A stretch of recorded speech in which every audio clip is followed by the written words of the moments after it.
Welcome to the Know. I'm Ashley Jenkins. And I'm Meg Turney. E3 this year saw its fair share of super cool announcements and reveals, from Fallout 4, no big deal, to backwards compatibility for Xbox One, to the Final Fantasy VII remake.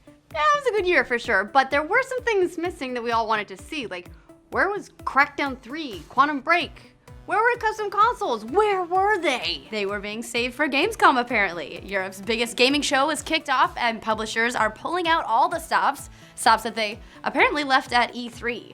Let's go over all of those aforementioned stops. Crackdown 3, reveal with fully destructible environments? Check. Halo Wars 2 announced, even though we all made fun of the original, but it still sold like 2.3 million copies? Check. Quantum Break? Finally got that release date. Limited edition Halo console we were all expecting at E3?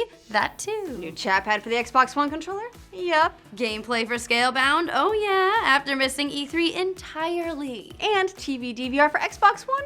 That too. And DirectX 12 support for Xbox One in November? Oh yeah. That's a lot of stuff missing from the biggest video game trade show of the year, or is it the biggest? In terms of attendance, it's definitely not, in spite of the footage you've probably seen of crowds packed wall to wall to get a glimpse of the newest games. This year, E3 was attended by 52,000 people.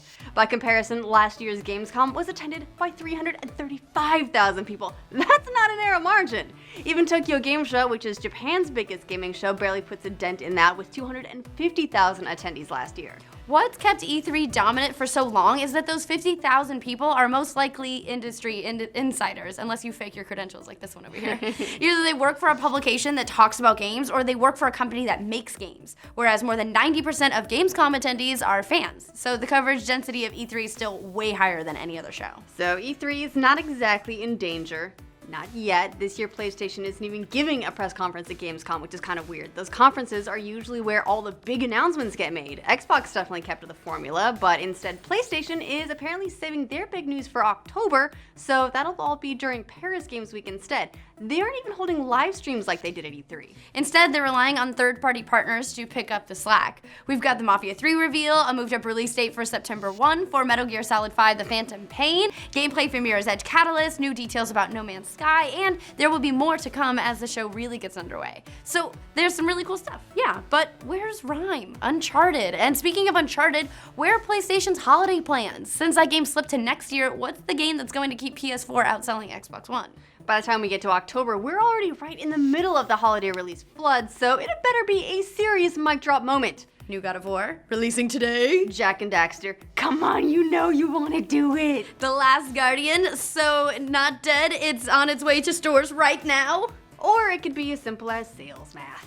PlayStation traditionally dominates sales in Europe, so maybe they don't think they need to spend the time and money at Gamescom to keep ahead with gamers.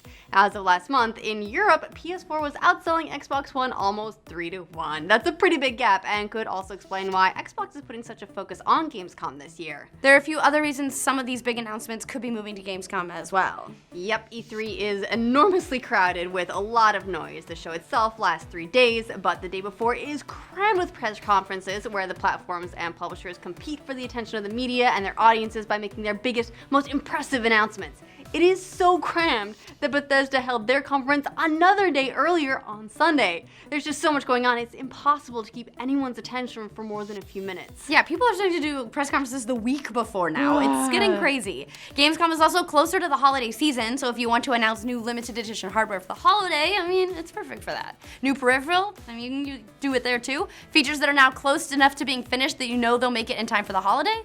It's good timing for that. But the biggest reason Gamescom could steal E3's crown is that whole, 300 and some odd thousand number of attendees. It's been happening for a few years, but aside from a few industry giants, games media isn't what it was. Magazines have folded, major blogs have closed shop. Games media is moving increasingly to consumers who just share their experiences and build audiences based on gameplay or personal critique or sharing stories created in games. It's all very grassroots and non-traditional. The games industry is taking notice, though. I mean, sometimes with poor results, like Nintendo cracking down on Let's Plays in an effort to control their marketing, or buying YouTubers' videos, you know, for popular YouTubers, but for the most part, it means that everyday gamers are more empowered and influential than ever, which is good news for you and me. So if you were a game company looking at the trend, why wouldn't you put a big focus on Gamescom, where you can get your game in front of 350,000 of the most passionate gamers in Europe who, you know, if you're lucky, will tell their friends or even their online audience. Especially if you're Xbox and you need all the love you can get in that market. Oh yeah. Well, what do you think of the Gamescom's announcements so far? Let us know in the comments down below. You get the best in games and more here. Make sure you like and subscribe and keep it up so we'll keep you in the know. Whoopsie pie. I can't believe that.